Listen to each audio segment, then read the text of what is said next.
우리가 지난주에 하나님을 알게 되는 수단들에 대해서 함께 말씀을 나눴습니다.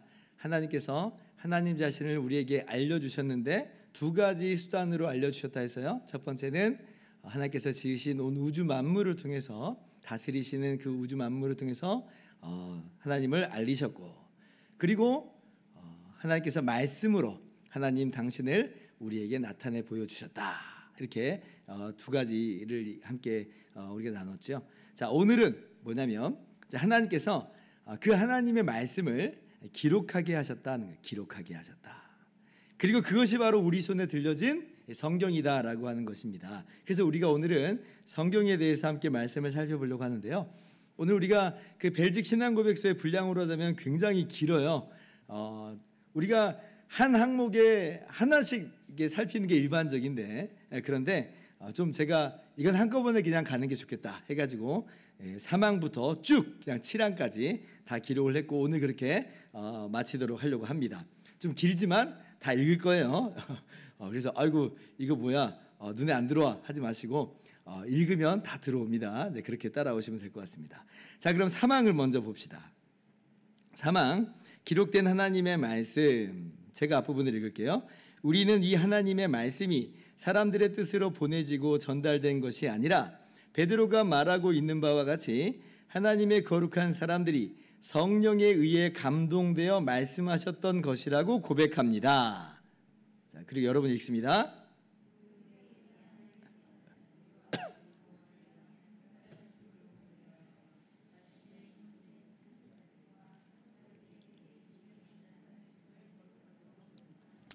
같이 읽어볼까요? 그러므로 하나님 자신이 그 자신의 손가락으로 율법의 두 돌판을 기록하셨다고 할 수 있습니다. 그러므로 우리는 이 기록들을 거룩하고 신적인 책들이라고 부릅니다. 자, 여러분, 하나님께서 우리에게 처음부터 성경을 주신 것은 아니죠. 하나님께서는 말씀하셨어요. 그러니까 말씀으로 하나님 자신을 나타내어 보여주셨습니다. 이걸 특별 계시라고 했어요. 그런데 하나님께서 이 계시된 말씀을 기록하게 하셨다는 거예요. 그게 바로 성경이다라고 하는 겁니다. 그리고 이제 우리는 이 기록된 하나님의 말씀인 성경을 통해서 하나님을 알게 되는 것이다 라고 하는 거예요. 자, 그럼 먼저 궁금한 게 하나 있습니다. 하나님께서 말씀하셨다라고 할 때 이 말씀 계신데, 그런데 이제 시내산에서 하나님께서 직접 음성으로 그렇게 말씀하신 것이 있어요. 그죠? 그런데 많은 경우에 있어서 하나님께서 어떻게 말씀하시냐면 선지자들을 통해서 말씀하시죠. 그러니까 선지자들이 이 사람들 앞에서 선포하는 그 내용이 어떻게 거의 시작이 됩니까? 여호와께서 말씀하시되 이래 이렇게 나오죠. 그러니까 여호와께서 말씀하시되라고 하면서 하나님의 말씀을 대언하는 그런 방식을 이제 사용을 하셨어요. 그러면 이제 이런 궁금함이 들죠. 아니, 선지자들이 대언을 했지만 이제 그게 이제 하나님 말씀이 정말 맞느냐라는 이제 그런 생각이 좀 들 수 있겠습니다. 혹시 뭐 선지자들의 개인적인 해석이나 어떤 의견 표명 수준이 아니겠느냐, 뭐 이런 생각을 덜어한 사람들이 있을 수 있겠죠. 그런데 여기에 대해서 오늘 성경 말씀은 우리에게 분명히 이야기해 줍니다. 오늘 벨직 신앙고백서가 그 한 구절을 지금 인용을 해놨어요. 베드로후서 1장 21절, 베드로 사도가 지금 이렇게 기록해 놓았다는 거예요. 자, 예언은 언제든지 사람의 뜻으로 낸 것이 아니요 오직 성령의 감동하심을 받은 사람들이 하나님께 받아 말한 것임이라. 자, 베드로 사도께서 뭐라고 말해줘요? 성경의 예언들, 그러니까 이제 하나님께서 이르시되 이렇게 쭉 선지자들이 이야기했던 그 말씀들이 그게 선지자들의 뜻으로, 그러니까 사람의 뜻으로 낸 거라는 거예요? 아니라는 거예요. 그건 성령의 감동하심을 받은 사람들이 하나님께 받아 말한 것이다. 그러니까 선지자들이 말했지만 그러나 하나님께서 말씀하신 것이다. 하나님이 직접 말씀하시는 건 아니에요. 선지자들을, 그러니까 사람을 통이긴 했지만 그러나 그 역시 하나님의 분명하신 정확무한 말씀이다. 마치 시내산에서 직접 십계명을 음성 가운데 반포하시는 것과도 같은 말씀이에요. 그러니까 시내산에서 직접 음성으로 들려주신 말씀만이 하나님 말씀이고, 선지자들을 통해서 하나님께서 이르시되라고 하는 그 말씀은 좀 등급이 떨어지는 말씀인 게 아니라 시내산에서 그 위험 가운데 말씀하시는 그 말씀과 똑같은 동일한 권위로서 하나님의 말씀이다라고 하는 거예요. 아멘이시죠? 네, 우리가 다 그렇게 믿고 고백을 합니다. 그래서 우리가 우리 신앙 고백서는 우리들의 신앙 고백과 똑같기 때문에 별로 의의가 없는데, 그런데 이제 근대에 있어서 자유주의자들이 이제 막 등장하기 시작하면서 이 말을 조금 막 교묘하게 흐려놓기 시작합니다. 아예 하나님 말씀이 아니다라고 하는 사람들도 있는데, 아니 이제 그런 자유주의자들은 우리가 그냥 대번에 판단이 돼요. 그런데 너무 교묘한 자유주의자들이 등장하기 시작했어요. 이제 이 사람들은 뭐라고 말하냐면, 하나님의 말씀이 선지자들에게 감동으로 주어졌다. 감동으로 주어졌는데 선지자들이 그걸 해석하고 반응해서 선포했다. 이제 이렇게 얘기해요. 여기까지만 말하면 이게 무슨 뜻인가 좀 이제 흐릿합니다. 이게 무슨 뜻이지? 맞는 말 같기도 하고 틀린 말 같기도 하고. 맞는 말일 수도 있고 틀린 말일 수도 있는데 그 속뜻을 좀 더 분명히 알아야 돼요. 뭔 의미에서 지금 그렇게 얘기하는 거냐? 라고 할 때 이 양반들은 이렇게 말하는 겁니다. 선지자들에게 감동으로 주어진 것은 하나님의 말씀 계시가 맞는데, 그런데 그걸 이제 반응하며 해석하여서 이야기하는 선지자들의 말은, 그것은 오류가 있을 수 있고 부정확함이 묻어나올 수도 있다 라고 말하고 싶은 거예요, 이 사람들은. 그러니까 하나님의 말씀으로 감동은 됐을지언정 사람을 통과하면서 이게 선지자가 해석하고 묵상하고 반응한 것으로 선지자의 말이 거기에 함께 묻어져 나오는 그런 이야기다라고 하는 거예요. 굉장히 교묘하죠. 제가 우리 합신 말고 다른 교단의 신대원에서 배울 때 경험했던 걸 여러분들에게 지금 말씀드리는 거예요. 거기서 이런 식으로 얘기를 하는 거예요. 그래서 선지자들의 말은 하나님의 말씀이기도 하고 사람의 말이기도 하고 이런 식으로 이야기를 하는 거예요. 그래서 막 걸을 건 걸러야 된다. 그러니까 우리는 선지자들을 통해서 주시는 말씀이 사람의 말이지만 하나님의 감동으로 하나님께 받아 말한 것이므로 하나님의 말씀이다라고 봤는데, 이분들은 사람의 말이므로 걸을 건 걸러야 된다 이렇게 나와버려요. 걸을 건 걸러야 된다. 아니 뭘 도대체 어떻게 거르자는 거예요? 또 그 거르는 기준은 도대체 뭔가요? 아니 그리고 또 그렇게 걸렀더니 다 서로 다른 얘기를 하네? 뭘 어떻게 되는 거예요 그러면? 여러분 아닙니다. 베드로후서 1장 21절을 우리의 마음 가운데 새겨야 돼요. 성경의 예언들은 성령의 감동하심을 받은 사람들이 하나님께 받아 말하는 겁니다. 물론 받아 말했다고 해가지고 그냥 마치 받아쓰기 하는 것처럼 그렇게 하나님께서 하나하나 꼼꼼하게 막 다 이야기했다는 그런 의미만 아니에요. 그런 것도 있지만 때로는 이 선지자들이 연구하면서 그렇게 사람들에게 선포한 바도 있습니다. 그러나 우리는 분명히 알아요. 성령의 감동으로 말미암아 그 모든 것을 하나님이 유기적으로 다 사용하신 거예요. 그 선지자의 성격과 그 선지자의 지성과 기질과 성품들, 어휘들, 이 모든 것들을 하나님이 사용하셔서 그 입술을 사용하셔서 그렇게 하나님의 말씀을 대언하게 하신 것이다 라고 하는 것이죠.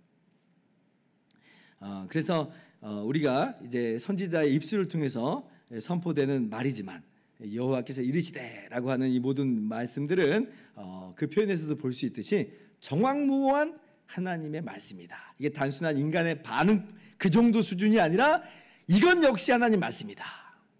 인간의 반응이고 해석이라 할지라도 정확무오한 하나님 말씀이다 이러면 돼요. 근데 이제 인간의 반응이고 해석이므로 부정확하다 이러면 이건 우리가 도저히 받아들일 수 없는 그런 이야기가 되는 것입니다. 그래서 우리는 성령의 감동하심을 받은 사람들이 하나님께 받아 말했다라고 하는 것을 분명하게 틀림없이 오늘 성경 말씀대로 믿어야 될 것이에요. 자, 그러면 그 다음에 그 하나님의 말씀을 기록하게 하셨다 했죠. 기록하게 하셨다.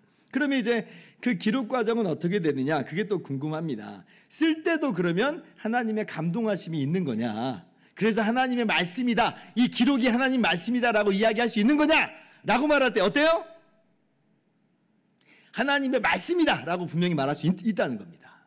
기록하는 것에 있어서도 하나님의 성령의 감동하심이 있어요. 자, 이것을 우리가 오늘 본문 말씀에서 함께 읽었죠. 디모데후서 3장 14절부터 우리 17절까지 읽었는데 16절 17절만 교독 합시다. 모든 성경은 하나님의 감동으로 된 것으로 교훈과 책망과 바르게 함과 의로 교육하기에 유익하니.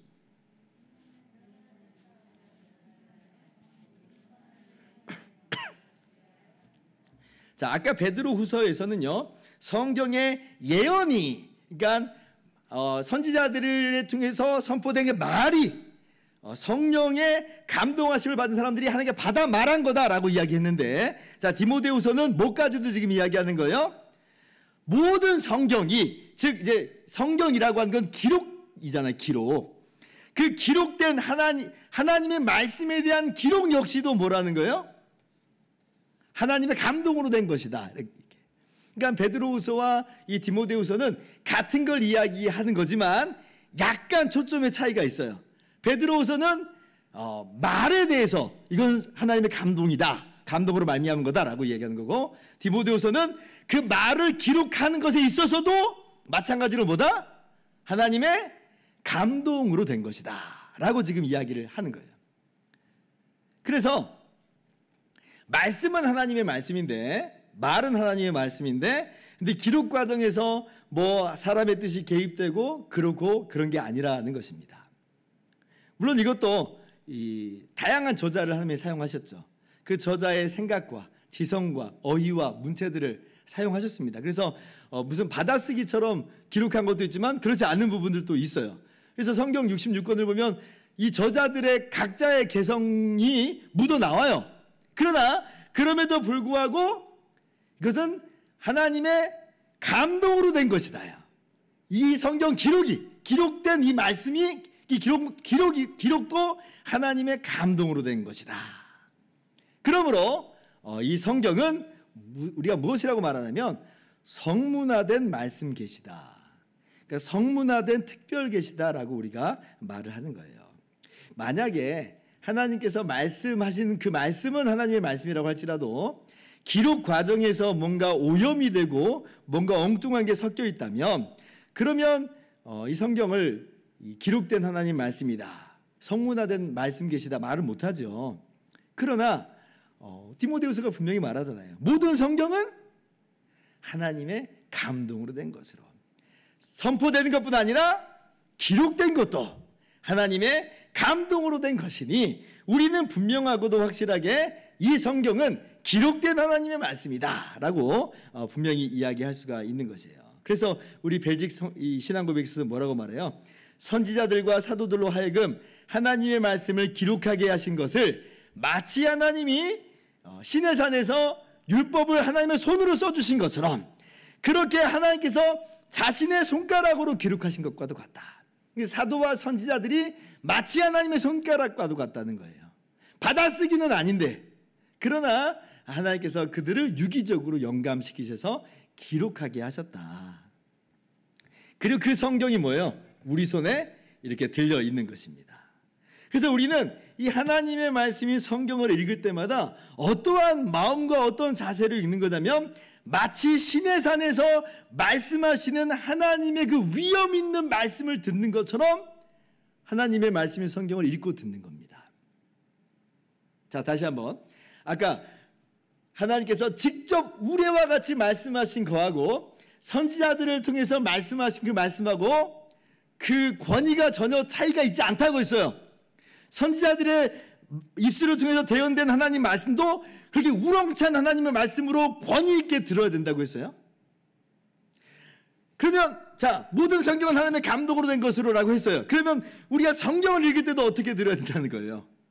마찬가지라는 거예요. 시내산에서 하나님의 그 우레와 같은 말씀을 듣는 그 두렵고 떨림으로 듣는 것과 똑같이 우리가 성경을 읽고 들을 때마다 그러한 마음으로 그러한 자세로 우리가 성경을 읽고 듣는 것이다. 이러한 마음가짐 여러분 있으십니까? 네, 여기 계신 분들은 다 아멘이. 제가 주일날도 깜짝 놀랐는데, 주일날도 아멘 그래가지고 깜짝 놀랐는데 오늘도 아멘 그러셔서 깜짝 놀랐습니다. 정말 좋은 자세예요. 그렇게 우리가 성경을 읽으시기를 바랍니다. 여러분이 기록이라고 하는 건 굉장히 중요한 의미가 있어요. 그러니까 하나님의 말씀이 기록되었다. 너무 중요한 의미가 있어요. 사실 이제 기록 말고도 사람에게서 사람에게로 전달되는 방식은 또 있죠. 말로 전달될 수 있어요. 이렇게 뭐라고 할까요? 뭐 표현이 어떻게 좀 그렇네. 뭐 하나님이 우리를 사랑하셔라고 하는 말을 넣어주면 A라는 사람이 B에게, B가 C에게 이렇게 사람에게서 사람으로 전달되는 방식이 있죠. 그런데 이걸 구전이라고 해요. 근데 구전은 물론 그것도 하나의 방식이지만 한계가 뚜렷하게 있습니다. 왜냐하면 먼저는 이제 동시에 많은 사람에게 전달될 수는 없어요. 그러니까 한 사람 한 사람에게 말씀 전달자가 이렇게 있어야지 그 사람을 통해서만 전달되는 그런 어려움들이 있죠. 그리고 더 큰 문제는 뭐냐면 이 사람에게서 사람으로 전달될 때는 여기에는 이제 그 매 순간마다 성령의 감동하심이 있지 않고서는 이거는 이제 오염될 수가 있어요. 예전에 좀 연세 드신 분들은 잘 아실 텐데 가족오락관이라고 TV 프로그램이 있었잖아요. 온 가족들이 옹기종기 재밌다고 이제 봤던 기억이 있는데 그 이제 게임 중에 하나가 뭐였냐면 이 앞사람에서 뒷사람으로 이렇게 말을 전달하는 거예요. 그래서 맨 앞에서 이렇게 막 하면 잘 안 들리는 형태로 이제 전달을 막 하면 뒤로 막 전달하면서 정답 하면 엉뚱한 얘기를 이제 막 앞사람이 얘기한 거 맨 뒷사람이 얘기한 거고 저는 엉뚱한 얘기로 이제 나오는 그런 게임들이 있었습니다. 이게 이제 문제가 돼요. 그러니까 매 전달 과정마다 감동이 없으면 그래요. 근데 하나님께서 이제 그렇게 감동하시지는 않지요. 그러니 이제 구조는 문제를 일으키게 돼 있습니다. 자, 그런데 이제 기록은 달라요. 기록은 전달되기만 하면 아무리 시간이 많이 흘러도 다 동일한 내용을 그리고 모든 사람들이 다 그 기록대로 똑같은 내용을 공유하고 또 알 수가 있죠. 물론 이제 필사하는 과정 옛날에 이제 손으로 다 베꼈었으니까 필사하는 과정에서는 몇몇 오류들이 있을 수 있습니다. 뭐 그러니까 아라고 해야 되는 걸 어라고 잘못 적기도 하고 이제 그런 잘못이 있어요. 오늘날은 이제 복사기로 복사를 하니까 뭐 그런 문제가 없지만 옛날에는 그런 오류들이 있어요. 그래서 우리가 이제 성경에 수많은 사본들이 있는데 이 사본들에게서 약간 차이가 있는 것은 이 필사할 때 이런 문제들이 좀 발생하기 때문에 그렇습니다. 그런데도 불구하고 이 필사본들이 거의 내용들이 대동소이합니다. 그래서 99.99%는 이게 다 일치한다라고 이제 성경학자들이 분명하게 이야기를 하는 것은 이제 그런 내용들이 있어요. 근데 이제 뭐 그런 어려움은 있었지만 그러나 그럼에도 불구하고 구전보다는 훨씬 낫죠. 구전보다는 훨씬 나아요.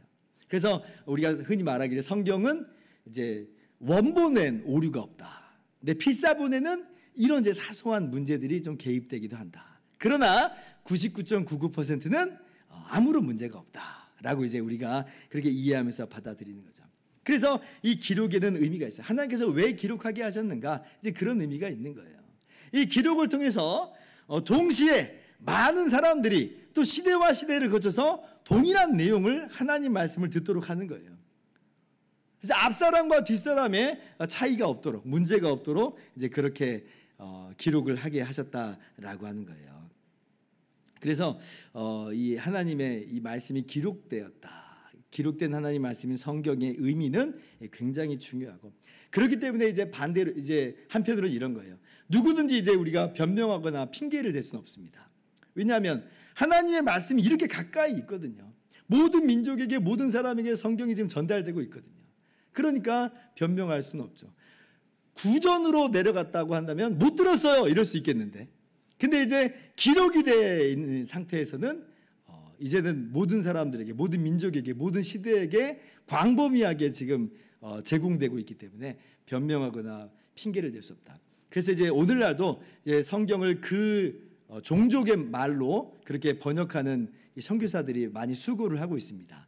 성경 번역 선교회라고 하는 그 선교회에서 수고를 많이 하고 있는데 얼마 전에도 제가 아는 분이 그 민족의 말로 신약 성경을 완역했다라고 이렇게 아주 기쁜 소식을 전해주는 걸 페이스북에서 봤거든요. 그런 일들이 여전히 지금 계속되고 있어요. 앞으로도 계속 돼야 될 거예요. 모든 민족에게 모든 종족에게 그 나라 말로 성경이 기록되기를 우리가 꿈꾸고 그렇게 우리가 함께 기도하면서 또 후원하면서 그렇게 나아갈 수 있기를 바랍니다. 지금은 하나님 말씀이 이렇게 가까이 있는 시대예요. 누구도 부인할 수 없이. 그러므로 우리가 하나님 말씀이 가까이 있으니 정말 하나님 말씀을 우리가 정말 읽고 듣는 것에 또 힘을 기울여야 되겠다. 그렇게 생각을 하고 우리가 말씀을 더욱더 읽는 것에 최선을 다해야 되겠습니다. 자, 그런데 이제 여기서 오해하지 말아야 될 게 하나 있어요. 이제 그게 뭐냐면 그러면 하나님의 모든 말씀이 전부 다 성경에 기록되어 있는 거냐? 이 기록된 하나님 말씀 외에는 하나님께서 또 다른 말씀 하신 적이 없느냐라고 할 때 여러분 그건 아닙니다. 있습니다. 하나님 모든 말씀이 다 성경에 기록되어 있는 것은 아니라라고 하는 거예요. 자, 그러나 하나님께서 꼭 필요한 것 그리고 충분히 하나님의 말씀을 기록하게 하셨어요. 다시 한번, 하나님의 모든 말씀이 다 성경에 기록되어 있는 건 아니에요. 그러나 하나님이 꼭 필요한 것들 그리고 충분하게 기록하게 하셨다. 그러니 우리가 성경 말씀 말고 다른 데도 하나님 말씀이 있어? 라고 하면서 다른 쪽에 무슨 하나님 말씀이 있는지 호기심을 갖고 그걸 찾아다닐 필요가 있다 없다? 없다는 거예요. 없다는 거예요. 자, 요한복음 20장 30절부터 31절 봅시다. 또 교독할게요. 예수께서 제자들 앞에서 이 책에 기록되지 아니한 다른 표적도 많이 행하셨으나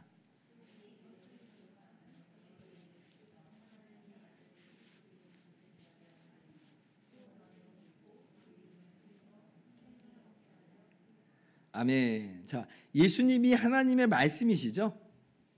우리가 지난주에 히브리서 1장 1절에서 또 3절까지 봤듯이 예수님은 하나님의 최종 계시다. 하나님의 최종적인 말씀 계시다라고 그랬어요. 하나님께서 이 모든 날 마지막에는 아들을 통하여 우리에게 말씀하셨다. 이제 그랬잖아요. 여러분, 그도 그렇게 예수님은 참 하나님이요 하나님의 아들이세요. 그러니까 예수님께서 이 땅에 오셨다라고 하는 것은 하나님 자신을 친히 나타내 보여주신 거예요. 그래서 이것보다 더 나은 건 없어요. 이 이후는 없습니다. 여기에도 추가되고 부가되고 변경되고 그런 건 전혀 없다는 것이에요. 자, 그런데 보세요. 예수님의 그 많은 말씀들 또 예수님이 행하신 많은 기적들이 다 성경에 기록되어 있다는 거예요. 요한복음 20장 말씀 보니까 아니라고 그러죠. 사도 요한께서 내가 선별해서 기록했다라고 분명히 말씀합니다. 요한복음 21장 25절에는 예수께서 행하신 일이 이 외에도 많으니 만일 낱낱이 기록된다면 이 세상이라도 이 기록된 책을 두기에 부족할 줄 아노라, 이렇게까지 이야기해요. 낱낱이 기록하면 이 세상에 다 둘 수가 없다라고 얘기하는 것이에요. 그래서 뭐예요? 선별했다는 거죠. 선별했다. 하나님 모든 말씀을 다 기록한 것은 아니다라고 하는 거예요. 그러면 사도 요한이 빼뜨린 걸 그럼 다른 사도들이 그렇게 다 전부 다 기록할 수 있었던 건 아닐까요? 그런 것도 아니라고 했죠. 왜냐하면 이 기록된 책을 다 기록한다면 세상에 두기에도 지금 부족하다 그렇게 얘기하잖아요. 그러니까 다른 복음서들도 뭐예요? 역시 선별했다는 겁니다. 선별했어요. 그 외에도 하나님 말씀도 있어요. 우리 주님의 말씀은 있어요. 그러나 선별해서 기록됐어요. 여러분, 그래서 이 선별한 기록이다라고 하는 것은 이제 이것으로 사도 요한이 뭘 말하는 거겠어요? 충분하다요. 충분하다. 충분하다.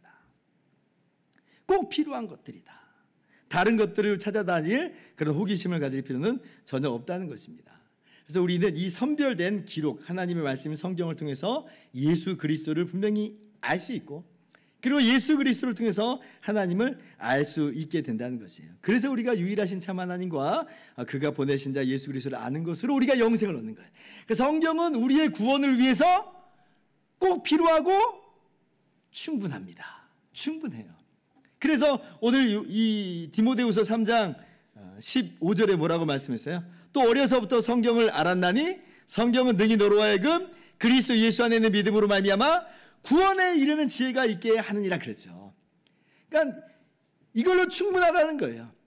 꼭 필요한 것들로 하나님께서 기록하게 하셨다라고 하는 겁니다.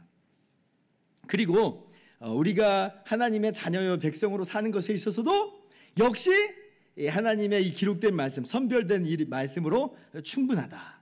자, 아까 디모데후서 3장 17절 한번 보세요. 이는 하나님의 사람으로 온전하게 하며 모든 선한 일을 행할 능력을 갖추게 하려 함이라. 그러니까 기록된 하나님 말씀 성경, 이 선별된 이 하나님의 말씀이 성경만으로 충분히 우리가 온전하게 된다는 거예요. 온전하게 된다. 하나님의 사람으로 온전하게 되면. 그러니 다시 한번 다른 거 찾아다닐 필요가 있어요, 없어요? 없다는 거예요. 성경만으로 충분하다. 성경이 필요하고 성경으로 충분하고, 이것을 오늘 이 디모데후서 말씀이 우리에게 분명히 교훈하여 주시는 거죠. 그래서 괜한 다른 호기심을 우리가 가질 필요는 없고 성경에 오히려 더 집중하고 성경을 바라보는 것으로, 읽고 듣는 것으로 우리의 오히려 더 이 힘을 다해야 되겠습니다. 이걸 이제 성경의 충분성이라고 그러거든요. 제가 이 존 메가더 목사님이라고 하는 그 유명한 목사님이 있는데, 이 목사님의 명언을 여러분과 함께 나누려고 합니다. 이렇게 이야기했어요. 성경 66권 안에 없으면 하나님이 말씀하신 것이 아닙니다. 이렇게까지 얘기했어요. 제가 아까 하나님의 모든 말씀이 성경에 다 기록되는 건 아니라고 했어요. 그러나 다른 불필요한 호기심을 가질 필요가 전혀 없을 정도로 성경은 충분히 필요하고 충분하다 그랬어요. 이것을 존 메가더 목사님은 어떻게까지 이야기했다는 거예요? 성경 66권 안에 없으면 하나님이 말씀하신 것이 아니다 라고 하는 거예요. 오직 우리는 성경 안으로만 하나님의 말씀을 분명히 이제 두어야 된다, 그렇게 이해해야 된다라고 하는 겁니다. 그래서 우리도 그런 같은 입장을 잘 견지해 나갈 수 있기를 바랍니다. 자, 그러면 이제 기록된 하나님의 말씀에는 이제 어떤 책들이 있는가 한번 보겠습니다. 사항, 정경에 속하는 책들입니다. 제가 읽을게요. 우리는 성경은 정경인 구약과 신약에 포함된 책들 뿐이고 이 외에는 그 어떤 다른 책들도 성경이라고 주장할 수 없음을 믿습니다. 이 책들은 하나님의 교회 안에서 정경으로 언급되었습니다. 자, 구약에 속하는 책들은 모세오경, 즉 창세기, 출애굽기, 레위기, 민수기, 신명기와 여호수아, 사사기, 룻기, 사무엘상하, 열왕기상하, 역대상하, 에스라, 느헤미야, 에스더, 욥기, 다윗의 시편들, 솔로몬의 세 책, 즉 잠언, 전도서, 아가와, 이사야, 예레미야, 에스겔, 다니엘 등의 대선지서, 그리고 12권의 소선지서라고 불리는 호세아, 요엘, 아모스, 오바댜, 요나, 미가, 나홈, 하박국, 스바냐, 학개, 스가랴, 말라기입니다. 우리 구약의 39권 목록이죠. 자, 그리고 신약에 속하는 책들은 사복음서인 마태복음, 마가복음, 누가복음, 요한복음과 사도행전, 바울의 14권 책들인 로마서, 고린도전후서, 갈라디아서, 에베소서, 빌립보서, 골로새서, 데살로니가 전후서, 디모데전후서, 디도서, 빌레몬서, 히브리서, 그리고 다른 사도들의 서신인 야고보서, 베드로전후서, 요한일서, 요한이서, 요한삼서, 유다서, 그리고 요한계시록입니다. 신약 27권이에요. 우리가 가지고 있는 성경 66권을 전부 다 나열하고 있습니다. 예레미야 애가는 언급이 안 되어 있는데요. 여기 지금 다니엘 등의 대선지서라고 하는 등이라고 하는 표현에 들어가 있어요. 그래서 제가 이 가로로 이 예레미야 애가 포함 이렇게 써놓았죠. 여러분, 신앙고백서에 이렇게 66권을 다 명기한 이유는 뭐겠어요? 제가 이렇게 하나하나 읽은 이유는 뭐겠어요? 딴 생각을 갖고 있는 사람도 더러 있다는 거죠. 그래서 명기를 해놓은 겁니다. 오직 이것만이다. 자, 계속해서 5항도 봅시다. 성경의 권위. 자, 우리는 이 책들, 오직 이 책들만을 우리의 신앙의 이 책들만을 우리의 신앙을 규례하고 토대를 놓으며 수립하는 거룩한 정경으로 받아들입니다. 우리가 아무 의심 없이 그 안에 모든 내용을 믿는 것은 교회가 이 책들을 정경으로 받고 동의하기 때문만이 아니라 무엇보다 성령께서 우리 마음 가운데서 그것들이 하나님께로서 왔음을 증언하시기 때문이고, 또한 성경의 책들이 스스로 증언하기 때문입니다. 심지어 눈먼 자들도 그 책들 가운데 예언된 일들이 이루어진 사실을 깨달아 알 수 있습니다. 자, 우리가 이 66권의 책들을 기록된 하나님의 말씀으로, 즉 성경으로 받는 이유는 뭐라는 거예요? 우리가 생각해보니 이건 성경이고 저건 성경이 아니고 이제 그런 식으로 우리가 성경을 받는 겁니까? 아니라고 하는 겁니다. 성경은 스스로 하나님의 말씀을 증거한다 그러죠. 스스로 증거한다. 이걸 성경의 자증성이라고 그래요. 하나님께서 이르시되 라고 말씀하셨고 또 그 말씀대로 모든 것이 이루어진 것을 우리가 보는 거죠. 근데 이제 로마 카톨릭에서는, 천주교에서는 마치 교회가 이 성경이 하나님의 말씀을 정한 기준이 되는 것처럼, 그러니까 이거는 하나님의 말씀이 이건 아니고, 그러니까 교회가 마치 판단자의 기준이 되는 것처럼 그렇게 말을 합니다. 근데 그렇지 않아요. 여러분, 교회가 무슨 기준이 있어서 이 성경이 하나님의 말씀인지 아닌지를 판가름할 수 있겠어요? 자, 정말 많이 양보해가지고 사도들이 살아있었던 당시의 교회에서는 다소간 그게 가능할 수 있다라고 볼 수 있겠습니다. 왜냐하면 이제 어떤 기록을 읽을 때, 편지를 읽을 때 사도들이 고개를 끄덕끄덕이는 거예요. 이제 그러면 이제 이건 정말 우리가 받아들일 수 있구나라고 생각을 하겠죠. 자, 그런데 사도들이 다 죽었어요. 2세기가 됐어요. 사도들이 다 죽었어요. 그러면 교회에 그렇게 끄덕끄덕 거려줄 사람이 있겠어요? 없는 거예요. 사도들이 없는데 누가 판단을 해요? 그러니까 오히려 사도들이 남겨준 기록인 이 성경이 그게 오히려 교회를 교회되게 하는 그런 기준이 된 거예요. 그러니까 엉뚱한 사람들이 이 초대교회 역사를 보면 계속 나오거든요. 근데 뭘 가지고 이 사람들은 엉뚱한 얘기를 한다, 이 사람들이 이단이다 이렇게 이야기하는 거겠어요? 사도들이 기록해 준 바로 하나님 말씀이니 성경을 통해서 우리가 저 사람은 엉뚱한 얘기하고 있어, 저 사람은 이단이야 라고 분별하는 거예요. 그러니까 교회가 분별하는 기준이 성경인 거지, 오히려 교회가 이것이 성경인지 아닌지를 분별하는 그런 기준은 아니다라고 하는 것이에요. 그래서 천주교회의 주장은요, 사실관계를 오히려 뒤집어 버린 겁니다. 이 397년 AD 397년 카르타고 종교회의에서 신약 27권이 공인됩니다. 그럼 교회가 그때 하나님 말씀이라고 그렇게 판가름 내준 거예요? 그런 게 아니라는 거예요. 교회가 이것이 성경이 성경되도록 권위를 준 게 아니에요. 그때서야 성경되도록 한 게 아니라 성경이 이미 성경이었음을 그렇게 말 그대로 공인하는 거예요. 공인하는 거예요. 목사님, 근데 이제 천주교나 정교회나 보면 우리 성경 66권 말고 또 다른 책들이 있던데요. 우리가 소위 외경이라고 부르는 책들이 있잖아요.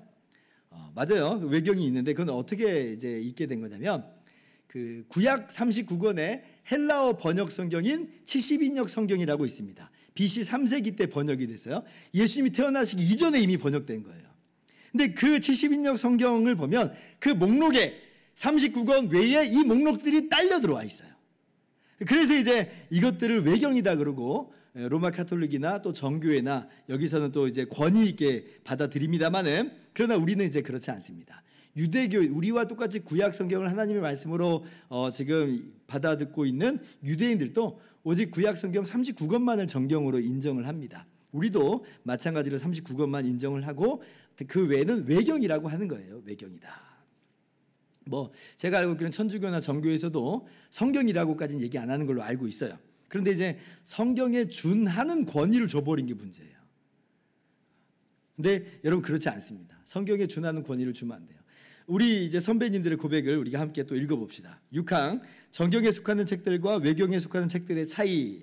자, 우리는 이러한 성경을 외경들과 구별합니다. 외경으로는 에스드라 3서 4서, 토비서, 유디트, 지혜서, 시락서, 바룩서, 에스더에 덧붙여진 글들, 용광로에 던져진 새 젊은이들의 찬송, 수산나 이야기, 벨과 용의 이야기, 므낫세의 기도, 마카비 1서, 2서들이 있습니다. 이 모든 외경들은 정경의 책들과 일치하는 한 교회가 읽고 그로부터 교훈을 얻을 수 있습니다. 그러나 이 외경들은 우리가 그 책의 증거에서부터 신앙과 기독교의 어떤 요점이라도 확정할 만한 힘과 권위도 없습니다. 더군다나 이 외경들로 정경의 권위를 저하시키는 데 사용해서는 안 됩니다. 지금 난생 처음 들어보는 책들 목록이 좀 있죠? 이런 책들이 있어서 이것들이 이제 외경입니다. 근데 이건 뭐예요? 한마디로 경건서적 같이 읽을 수는 있다는 거예요. 그런데 반드시 이걸 읽어야 된다, 이제 그런 건 아니라고 하는 겁니다. 좋은 교훈들도 있지만 뭐예요? 경건서적들 오류들도 있잖아요. 마찬가지로 이러한 외경들도 오류가 있어요. 그리고 무엇보다 그걸 기준으로 삼아서 그걸 기준으로 교리를 삼으려고 한다면 오히려 해를 끼치게 됩니다. 그래서 우리 벨직 신앙고백서는 경계하고 있어요. 웨스트민스터 신앙고백서도 이 정경 목록을 정확하게 이야기를 해줘요. 왜냐하면 그 외에 다른 것들로 우리의 교리나 신앙의 규범을 삼지 말라는 것이에요. 그래서 우리는 오직 성경 66권만을 하나님 말씀, 기록된 하나님 말씀이다 라고 알고 그렇게 하나님 말씀을 읽고 듣는 것에 힘을 기울여야겠습니다. 자, 이제 마지막 성경의 충족성 항목을 읽고 마치도록 합시다. 저만 읽었으니까 여러분들이 첫 단락을 한번 읽어주실까요? 시작.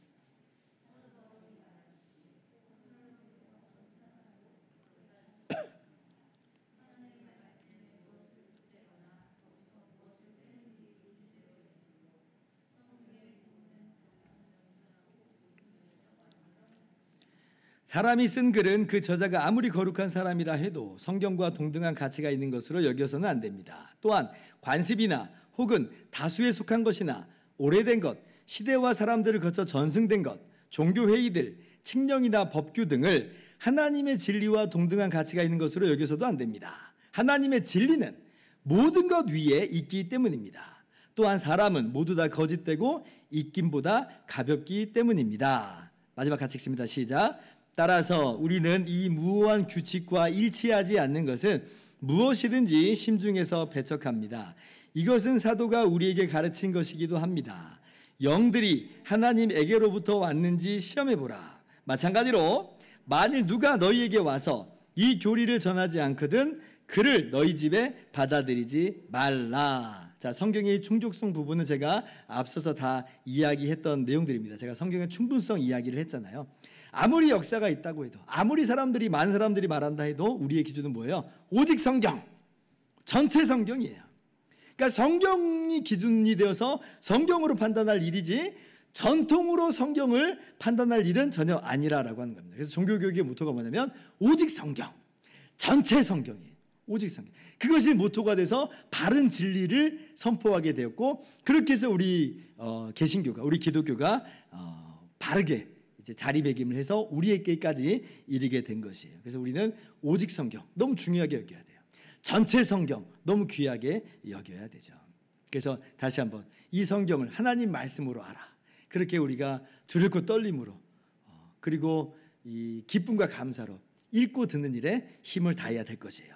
자, 이제 말씀 마칩니다. 이승구 교수님께서 이렇게 기록한 부분이 있는데 너무 좋아서 여러분들과 함께 나누고자 합니다. 성경은 기록된 하나님의 말씀입니다. 이 말은 성경을 정확하게 해석하면 하나님의 뜻을 확언할 수 있다는 뜻입니다. 우리가 하나님의 뜻 알고 싶어 하잖아요. 어떻게 그럼 우리가 아느냐? 성경을 읽고 듣고 바르게 해석하는 것으로, 아하, 이건 정말 하나님 말씀이야 라고 우리는 분명히 확신할 수 있는 거예요. 용기를 얻을 수 있어요. 그 말씀대로 하면 되는 거예요. 세상이 뭐라고 말해도 하나님 말씀이 이렇게 이야기하니 나는 이대로 산다 라고 하는 용기와 담대함을 가질 수 있는 거죠. 지금 우리 앞에 활자로 있는 이 말씀이 마치 시내산에서 우리에게 외치는 하나님의 천둥소리와도 같은 말씀이라 했잖아요. 그러면 확신 있게 나는 이것이 하나님의 말씀인지를 분명히 아니, 내가 하나님 뜻을 알았으니 난 그대로 살겠다 라고 하는 확신과 담대함을 갖는 겁니다. 그리고 이 말은 또한 그것이 하나님의 계시를 다루는 것이기에 항상 두려움과 떨림을 가지고 접근해야 됩니다. 성경을 볼 때 마치 내가 기준이 되고 내가 판단자가 돼서 이거는 뭐 저렇고 저거는 그렇고 이게 아니라 천둥치는 하나님의 하나님의 말씀이 기록되어 있으니까 오히려 이 말씀 앞에 뭐 하라는 거예요? 무릎을 꿇으라는 거예요. 무릎을. 그래서 우리가 그것을 이용하려 하거나 오용하지 않도록 해야 됩니다. 도리어 겸손함으로 하나님 앞에 무릎을 꿇고 주여 제가 듣겠습니다 라고 하는 그런 자세로 우리가 성경을 읽고 들어야 된다. 너무 좋은 말씀이에요.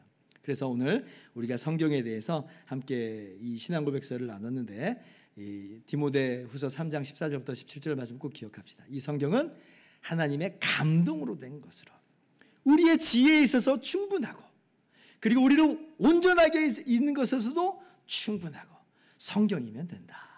그래서 우리가 성경을 즐겨 읽고 들음으로 말미암아 그렇게 하나님의 말씀과 동행하고 하나님의 말씀과 동행함으로 하나님과 동행하는 그런 복된 우리의 모든 삶이 되기를 주님의 이름으로 축원합니다.